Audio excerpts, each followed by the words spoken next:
네, 오늘은 출애굽기 21장 12절부터 36절 말씀에 근거하여서 법과 질서를 넘어란 제목으로 하나님의 말씀을 나누고자 합니다.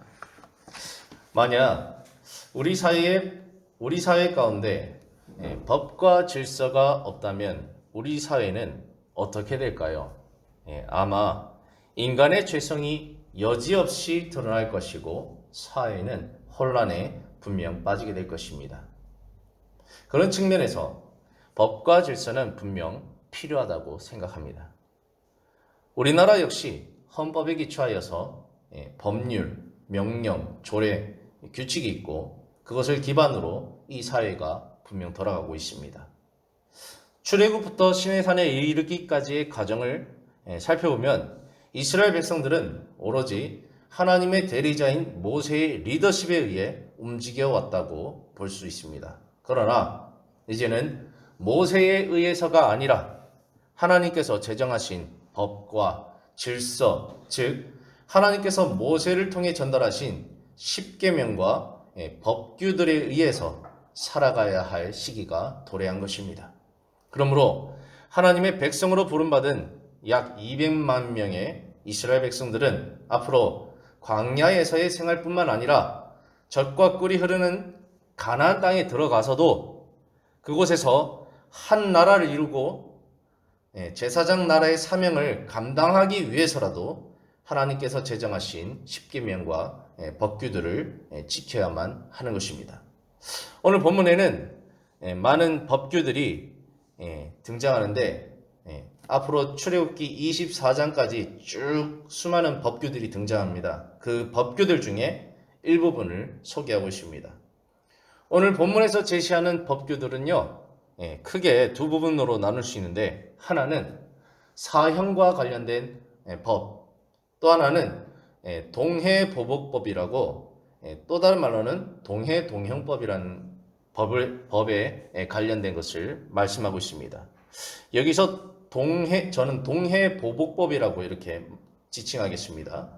이 동해보복법이 그러면 무엇인가 좀 설명을 드리면, 오늘 본문 23절, 24절, 25절에 등장하는 것인데 이는 눈은 눈으로, 이는 이로, 손은 손으로, 발은 발로 결과적으로는 즉 동일한 상해나 배상의 원칙을 적용한 처벌법입니다. 그래서 동등하게 이렇게 배상해야 된다. 이렇게 처벌하는데 그것은 좀 이따 더 자세히 살펴보겠습니다. 먼저 여러분과 이 사형제도의 사례에 대해서 좀 생각해 보면 오늘 본문에는 몇 가지 사형에 해당하는 항목들이 존재합니다. 예를 들어 고의적으로 살인을 한 경우 실수가 아니라 어떤 의도를 가지고 계획을 가지고 일부러 사람을 죽인 자에 대해서 그 사람은 마땅히 사형에 처해야 한다. 이런 것이죠. 또 하나는 부모를 폭행한 경우, 그 다음에 사람을 납치하고 인신매매를 한 경우, 그리고 부모를 저주한 경우, 그리고 소 주인이 있는데 소가 사람을 들이받아 죽였어요. 한 번은 봐줍니다. 근데 주인이 또 방치해서 소가 또 사람을 들이받아 죽였습니다. 그러면 그 주인을 죽이라고 성경은 말하고 있죠. 자, 그 내용에 대해서 12절 좀 보면은 사람을 쳐 죽인 자는 반드시 죽일 것이나 근데 단서 조항이 있어요. 13절에 만일 사람이 고의적으로 한 것이 아니라 나 하나님이 사람을 그의 손에 넘긴 것이며 우리가 삶을 살다 보면 실수라는 부분이 분명히 등장합니다. 고의가 아니라 그것은 하나님의 손에 하나님의 섭리 가운데 그 삶의 여정 가운데 하나님이 계획하신 바 되었다고 우리는 이해해야 한다는 것입니다. 그래서 우연찮게 우리 삶 가운데 많지 않습니까? 뭐 교통사고로 죽거나 물에 빠져 죽거나 어떤 다른 일, 어떤 동기나 의도가 없이 그냥 삶 가운데 그렇게 목숨이 빼앗기는 경우는 이건 하나님의 섭리다. 그건 하나님의 섭리에 맡겨라는 겁니다. 그래서 하나님의 섭리라 인정된 사람은 내가 그를 위하여 한 곳을 정하리니 그 사람이 그 일을 도망할 것이며 그래서 하나님께서 그 사람에 대해서만큼은 이 사형제도에 대해서 피할 기회를 분명 예비하신다고 말하고 있습니다. 그러나 14절에 사람이 그의 이웃을 고의로 죽였으면 너는 그를 내 제단에서라도 잡아내려 죽일지니라. 여기서 볼 수 있는 것은 하나님이 실수로 죽인 자가 도망할 곳을 예비하는데 거기가 어딜까? 여기서 추측해보면 제단입니다. 제단. 제단으로 갔을 때, 하나님의 제단으로 갔을 때 살 수 있는 방법이 있는 것이죠. 근데 고의로 죽인 자가 이것을 악용하고 하나님의 제단에 갔을지라도 그를 끌어다가 죽이라고 이렇게 말하고 있는 것이죠. 그래서 고의적으로 사람을 죽인 자는 반드시 혹여 하나님이 임재하는 제단일지라도 그는 잡아내려 죽여야 한다는 것이죠. 그래서 그만큼 이 사람을 쳐서 죽인 죄는 엄중하다 볼 수 있습니다. 15절에 자기 아버지나 어머니를 치는 자는 반드시 죽일지니라. 사람을 납치한 자가 그 사람을 팔았든지 자기 수하에 두었든지 그를 반드시 죽일지니라. 이거 인신매매죠. 자, 자기의 아버지나 어머니를 저주한 자는 반드시 죽일지니라. 이것도 부모에 관련된 거죠. 그 다음에 아까 설명했던 소가 본래 받는 버릇이 있고 그 임자는 그로 말미암아 경고를 받았을 때 29절에 단속하지 아니하여 남녀를 막론하고 받아 죽이면 그 소는 돌로 쳐 죽일 것이고 그 주인, 소의 주인 임자도 죽일 것이다. 이 부모에 관련된 것과 납치에 관련된 것은 좀 이따 설명해 보겠습니다. 자, 우리가 여기서 질문해 볼 수 있는 부분이 뭐냐면은 그렇다면 왜 이러한 행동들이 사형에 해당하였던 것일까? 왜 하나님이 이런 사형 제도를 제정하신 것일까? 한번 생각해 볼 부분이 있습니다. 우리가 여기서 놓치지 말아야 될 지점이 있는데 그것은 하나님은 사람을 죽이기 위해서 사형 제도를 만든 것이 아니라 사람을 살리기 위해서 사형 제도를 만드셨다는 겁니다. 죽이기 위한 법이 아니라 살리기 위한 법이죠. 그거는 결국 인간의 죄성에 기인한 안정장치입니다. 하나님께서는 생명을 창조하신 분으로서 생명을 매우 소중히 여기십니다. 그러므로 가해자나 피해자나 둘 모두의 생명은 분명 소중한 것입니다. 하지만 살인이라는 행동은 한 사람의 생명과 삶을 모조리 파괴하는 행동이죠. 하나님이 창조하신 것을 역으로 파괴하는 행동입니다. 이것은 하나님의 창조를 파괴하는 행동, 그리고 더 나아가서 하나님께 반역하는 행동이라 볼 수 있습니다. 따라서 하나님의 속성인 공의에 의해서 심판받을 수밖에 없는 것입니다. 생명을 빼앗았으니 적어도 그 생명만큼은 가져와야 하는 것입니다. 그래서 우리가 성경에 이웃을 내 몸과 같이 사랑하라는 그 핵심 계명에 내 몸과 같이가 뭡니까? 동형가치인 겁니다. 내 생명이 소중하니 남의 생명도 소중하고 남의 생명이 소중하니 내 생명도 소중하고 이거는 본질상 생명은 같다, 소중하다 이것을 볼 수 있는 겁니다. 근데 그 한 생명을 앗아갔다. 그럼 내 생명을 내놔야죠. 이것을 뜻하는 것입니다. 여기서 또 이제 아까 제가 그냥 넘어갔는데 생길 수 있는 질문이 있는데 그렇다면 살인은 그렇다 치고 오늘 본문에서 등장하는 부모 폭행이나 부모 저주, 인신매매는 좀 결이 다른 거 아닙니까? 사형까지 가기엔 좀 그런 것이 아닙니까? 이렇게 생각할 수 있습니다. 하나님께서는 이 부모와 자녀와의 관계에 대해서 아주 중요시하고 계십니다. 이런 측면에서 고대 사회는 부모님을 신의 대리자로 보았습니다. 하나님과 같은 존재로 보았죠. 그래서 부모를 공경하는 것이 곧 하나님을 공경하는 것이고 하나님을 공경하는 것이 곧 부모를 공경하는 것인데 이 질서 체계를 깨뜨려 버리고 부모를 폭행하고 부모를 저주하고 이것은 곧 어떻게 적용이 되냐면 하나님을 폭행하고 하나님을 저주하는 행위와도 같았던 것입니다. 그렇기 때문에 십계명에서 그렇죠.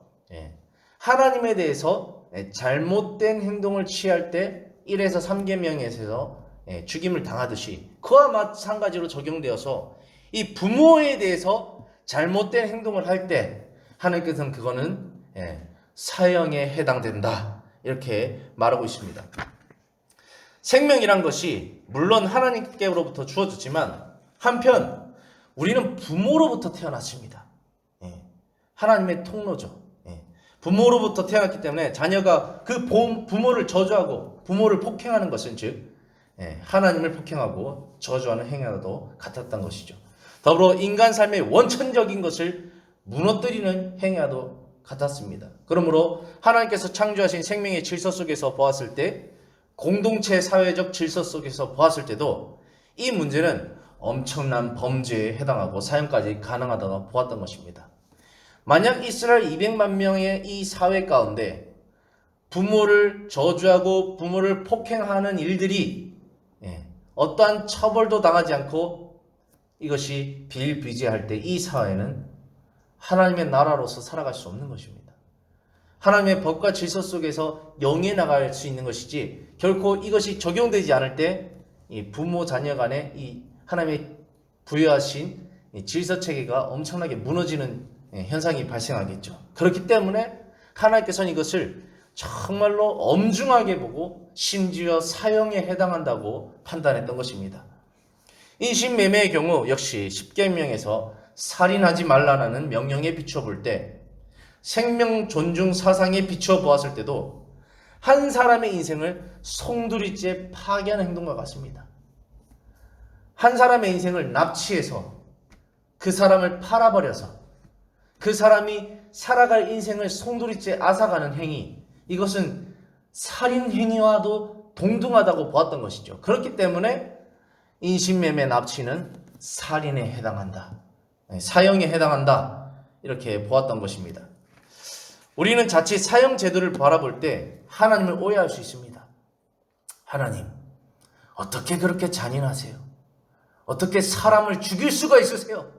이렇게 할 수 있지만, 반감을 가질 수 있지만 그것은 철저하게 하나님을 오해하는 것입니다. 여기서의 방점은 무엇이냐? 형벌 그 자체에 있는 것이 아니라 그만큼 타인의 생명이 소중하고 마땅히 존중되어야 한다는 것, 보호받아야 한다는 것을 함축하고 있는 것입니다. 이 제도를 통해서 사람 목숨에 대한 안전장치를 가져가는 것입니다. 쉽게 생각해서 사형제도가 있음으로 인해서 인간의 재성이 안정장치가 작동해서 사람을 죽이려다가도 내가 저 사람을 죽이면 나도 죽겠구나 라는 그 현상 속에서 절제하게 되겠죠. 그런데 만약 사형제도가 없다, 내가 사람을 몇십 명 죽여도 나를 죽일 어떤 제도가 없다라고 생각할 때 인간의 죄성은 폭발합니다. 그렇기 때문에 하나님께서는 인간의 죄성에 대해서, 인류의 시작부터 살인이 있었잖아요. 가인이 아벨을 쳐 죽이잖아요. 인류의 시작인데, 그것도 형제인데, 그만큼 인간은 이 살인, 충동에 대해서 약한 존재이기 때문에 하나님께서는 이렇게 강력하게 사형 제도에서 주장하는 것입니다. 왜죠? 인간의 생명이 그만큼 소중하고 그에 반해 인간의 이 충동적인 살인, 죄성은 너무나도 크고, 그렇기 때문에 강력하게 이렇게 살인 제도가 적용되는 것입니다. 사형 제도가 적용되는 것입니다. 이것은 하나님의 심판 원리를 제시하고 이웃을 제발 내 몸같이 사랑하라. 내 몸같이. 내 몸같이 사랑한다면 어떻게 인신매매가 가능하고 부모를 폭행하는 일이 가능하고 어떻게 부모를 저주하는 일이 가능하고 소를 풀어서 사람을 죽이는 일이 가능하고 사람을 쳐 죽이는 일이 이게 어떻게 가능하겠느냐 반문하시는 것이죠. 그래서 제발 이웃을 내 몸과 같이 좀 사랑해달라는 하나님의 간절한 요청인 것이죠. 다음으로 동해보복법에 대해서 좀 살펴보면 이것은 동일한 상해, 동일한 배상에 관련된 법입니다. 이건 역시 핵심은 죄를 범한 만큼 피해를 당한 만큼 돌려준다는 데 있습니다. 이것은 나의 삶이 중요한 만큼 타인의 삶이 또한 중요함을 일깨우고 더 나아가 동일한 상해 동일한 배상을 함으로써 그 이상의 보복을 막는 안정장치의 역할을 하게 됩니다. 내 이웃을 내 몸과 같이 사랑해야 되겠죠. 그런 측면에서 어떤 해를 가했다면 동일하게 그 해를 받아야 된다. 이건 역시 이웃을 내 몸과 같이 사랑하는 원리 가운데 적용되는 것입니다. 그리고 더 나아가서는요, 이건 역시 인간의 죄성에 관한 것인데, 내가 피해를 1을 받았어요. 피해를 1 정도. 그럼 인간의 마음은 그렇거든요. 복복이라는 것은요, 내가 피해를 1을 받았으니 저 사람 피해 2, 3, 4, 5, 100, 1000만. 나는 조금 피해를 받았지만 나는 몇 배로 갚아주리라. 이게 인간의 마음입니다. 하나님께서는 이런 인간의 보복에 대한 절제를 주신 겁니다. 네가 1의 피해를 받았느냐? 그럼 너는 1만큼만 보복할 수 있다. 그 이상은 안 된다. 하나님께서는 이것도 이웃 사랑의 원칙 가운데 인간의 죄성에 절제를 주신 것입니다. 그래서 복수의 복수가 대대로 끊이지 않도록 그것을 끊어주시는 하나님의 사랑인 것이죠. 누구나 살아갈 기회를 제공하는 것입니다. 그래서 그에 대해서 오늘 많은 법규들이 있는데, 이 18절부터 그냥 대략적으로 훑어보면, 싸우다가 18절에 보면 서로 싸우다가 주먹으로 상대방을 쳤어요. 근데 이제 죽지 않고 기절한 거죠. 기절. 이거에 대해서는 죽지 않았으니까 지팡이를 짚고 일어나 걸으면 그를 친 자는 형벌을 면하되 뭐한다? 손해를 배상하라. 친 것에 대한 대가는 분명 지불해야 된다는 거죠. 그것을 배상하라고 이렇게 말하고 있습니다. 그 다음에 20절에도 이제 종에 관해서 형벌. 그 다음에 22절부터는 서로 싸우다가 임신한 여인을 쳐서 납택했으면 그에 상응하는 벌금. 23절에도 다른 해가 있으면 생명으로 생명으로, 눈은 눈으로, 이는 이로, 손은 손으로, 발은 발로, 된 것은 된 것으로, 상한 것은 상한 것으로, 때린 것은 때림으로, 이렇게 동일한 배상, 동일한 상해. 26절에도 한쪽 눈을 쳐서 했으면 그에 대한 보상으로 그를 놓아주라. 노예 여자가 눈을 다쳤으면 주인은 보상으로 자유를 줘야 된다. 그래서 남종이나 여종을 이를 쳐서 빠뜨리면 그 이에 대한 보상으로 그를 놓아줘라. 이렇게 해서 그에 상응하는 대가를 배상해야 된다. 자, 28절에도 보면 소가 사람을 쳐 죽인 거는 그 소도 죽여야 된다. 그리고 혹시나 또 주인이 놓았을 때는 주인을 죽여야 된다. 이런 법들. 그다음에 30절에도 속죄금에 관한 것들. 그 다음에 31절에도 아들을 받든지 딸을 받든지 이 법규대로 금자에게 행할 것이다. 32절에도 그에 마땅한 은 30세겔의 배상. 그 다음에 돌로 사람을 바쳐 죽인 소에 대해서 죽일 것들. 그 다음에 33절에도 이 구덩이를 파고 어떤 사람이 구덩이 파는데 덮지 않았을 때 가축이 빠졌을 때 그에 상응하는 배상. 그 다음에 35절에도 이 사람의 소가 저 사람의 소를 받아 죽이면 살아있는 소를 팔아 그 값을 반으로 나누고 또한 죽은 것은 반으로 나눠라. 그리고 소가 본래 받는 버릇인 줄 알고도 그림자가 단속하지 않았으면 그는 소를 갚을 것이고 죽은 것은 그가 차지할 것이다. 이렇게 해서 어떤 상황에 대해서 구구절절히 이 경우가 되게 다양하니까 그 판례들에 대해서 설명하면서 가장 근본적으로 적어도 동일한 값어치의 보상과 동일한 값어치의 상해를 이렇게 가하는 것이 하나님 앞에서 이웃사랑의 원칙에 근거해서 합당하다. 그러므로 철저하게 살아갈 때 이웃사랑의 법칙에 따라 살아가고 혹여나 실수 가운데 이런 일들이 발생할 때는 그에 응당한 대가를 반드시 지불해 줘야 된다. 이렇게 볼 수 있는 것입니다. 자, 이제 말씀을 결론 짓고 마치면은 우리 사회 가운데 존재하는 법과 질서는 참으로 중요합니다. 우리는 이러한 법과 질서를 생각할 때 법의 항목과 내용에 매몰될 것이 아니라 항시 하나님께서 얼마나 생명을 사랑하시는가에 집중해야 됩니다. 그리고 이 세상의 질서라는 것이 얼마나 중요한가를 기억해야 합니다. 더불어 이러한 법과 질서를 내가 준행하고 살아가는 삶, 이것이 분명 중요하다고 볼 수 있습니다. 자, 어떤 법이 있어요. 그 법에 따라 살아가는 거 정말 중요합니다. 근데 이거는 어떻다? 세상 사람도 다 하는 거다. 근데 우리 그리스도인은 오늘 이 사형제도와 이 동해동영법을 볼 때 이 바라보는 시각이 어떻게 돼야 되느냐? 우리는 그것을 넘어서야 됩니다. 이게 무슨 말이냐? 우리는 예수 그리스도의 사람으로서 한 차원 더 높은 삶이 요구되는데 그게 뭐냐면 바로 예수 그리스도 사람들은 그 법과 질서를 넘어서 마땅히 그 법에 응당해서 그 사람의 처벌받고 어떤 보복을 받고 하는 것이 마땅한데 그 법과 질서를 넘어서 보다 고차원적인 삶을 살아야 된다는 것이 우리 신약 성도에 대해서 생각해 볼 부분입니다. 왜죠? 예수 그리스도께서 선보이신 사랑의 삶 때문입니다. 예수님은 무엇라고 말씀하셨나요? 오늘 본문에 대한 해석이 신약에 예수님께서 하셨습니다. 예수님은 마태복음 5장 38절부터 46절에 뭐라고 말씀하시냐면 눈은 눈으로 이로 갚는 거 이거 맞다. 근데 예수님은 다르게 말합니다. 39절에 마태복음 5장 나는 너에게 이르노니 악한 자를 대적하지 말라. 누구든지 내 오른뺨을 치거든 왼편도 돌려대라. 보복하는 거 당연하다. 그 당시 구약 사회 가운데 하나님께서 이것을 제정하신 것은 맞다. 근데 이것보다 더 한 차원 높은 삶이 있다. 라고 말하는 것이죠. 그래서 40절에 너를 고발하여 속옷을 가지고자 하는 자에게 겉옷까지도 가지게 하며 누구든지 너를 억지로 오리로 가게 하거든 그 사람과 심리를 동행하며 42절에 내게 구하는 자에게 주며 내게 꾸고자 하는 자에게 거절하지 말라. 43절에 또 내 이웃을 사랑하고 내 원수를 미워하라는 것을 너희가 들었으나 나는 너희에게 이르노니 너희 원수를 사랑하며 너희를 박해한 자를 위하여 기도하라. 이게 무슨 말이냐면 내가 1의 피해를 받았어요. 그럼 1의 보상을 받는 게 맞죠.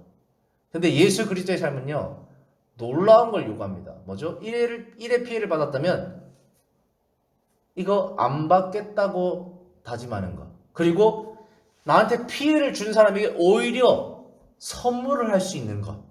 이게 그리스도인의 삶이라는 겁니다. 이거는 보복을 넘어서는 삶. 그 이상의 삶인 거죠. 피해를 받았으면 반드시 보복을 해야 되는데 보복하지 않고 오히려 그 사람을 축복하고 그 사람의 활로를 열어주고 오히려 선물까지 하고 성경에서는 오히려 그 원수를 위해서 죽기까지 할 수 있는 것이 바로 예수 그리스도의 삶이라고 제시하고 있는 것입니다. 이거는 법과 질서를 넘어서는 고차원적인 삶이죠. 하나님께서 분명 그렇게 하셨습니다. 모범을 보이셨죠. 하나님과 원수되었던 자, 하나님께 우리가 피해를 주었지 않습니까? 피조물인 인간이 하나님을 거역하고 하나님의 자리에 서려고 했고 하나님 그 이상이 되려고 하였지 않습니까? 그런데 하나님은 어떻게 하셨습니까? 그 피해에 대해서 보상을 요구하지 않았습니다. 오히려 아담과 하와 시대에는 가축을 잡아서 가죽옷을 지어 입히면서 그들을 축복하셨죠. 신약에서는 그것이 어린 양 예수 그리스도로서 예수 그리스도께서 십자가에서 죽으심으로 원수들을 위해서 죽으신 것이죠.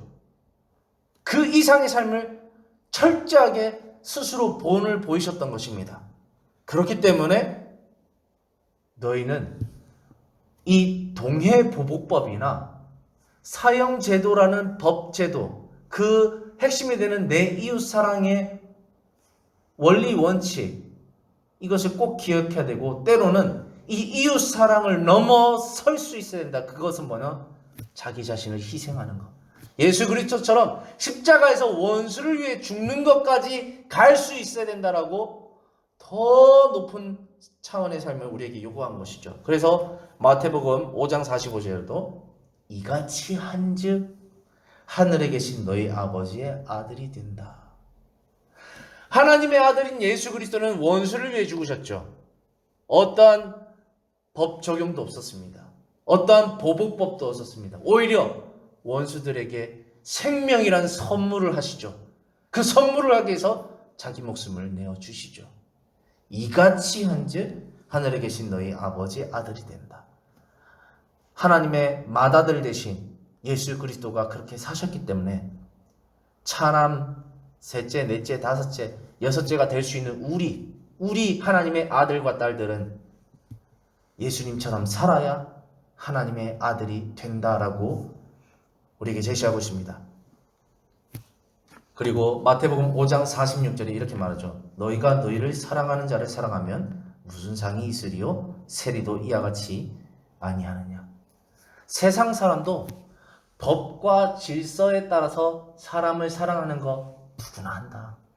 근데 예수 그리스도의 사람은 법과 질서를 넘어서 사랑하는 삶을 살아야 한다라고 말하고 있습니다. 참으로 어려운 주문입니다. 저 역시 이 부분에 대해서 사실 자신이 없습니다. 어떻게 내 목숨을 내어놓고 이웃을 사랑할 수 있겠습니까? 나는 딱 내 목숨이 소중하니까 남의 목숨도 소중하겠구나 하고 조심하며 살아갈 수는 있어요. 그런데 그것을 넘어서서 내 목숨을 내어주면서까지 사랑할 자신은 없거든요. 네. 참 어려운 주문이에요. 그래서 오직 하나님의 사랑과 은혜에 의존할 수밖에 없고, 그리고 성령님의 역사하심에 의존할 수밖에 없는 것입니다. 그래서 오늘도 기도할 때에 하나님, 정말로 예수 그리스도의 그 발자취를 따라가는 제자인데 정말로 그냥 내가 이웃에게 피해를 안 주면 된다는 그 정도 수준에서 머무는 것이 아니라 그걸 넘어서서 정말로 예수님처럼 정말로 목숨까지 내어줄 수 있는 이웃사랑을 할 수 있는 경지에 이를 수 있도록 좀 도와달라고 함께 기도했으면 좋겠습니다. 예수님은 동의의 거부법의 원칙으로 하나님의 백성다운 모습을 이룰 수 없다고 말합니다. 세상의 기준을 넘어서 사랑으로 살라고 가르치고 있습니다. 그렇기 때문에 우리는 악을 악으로 갚지 말고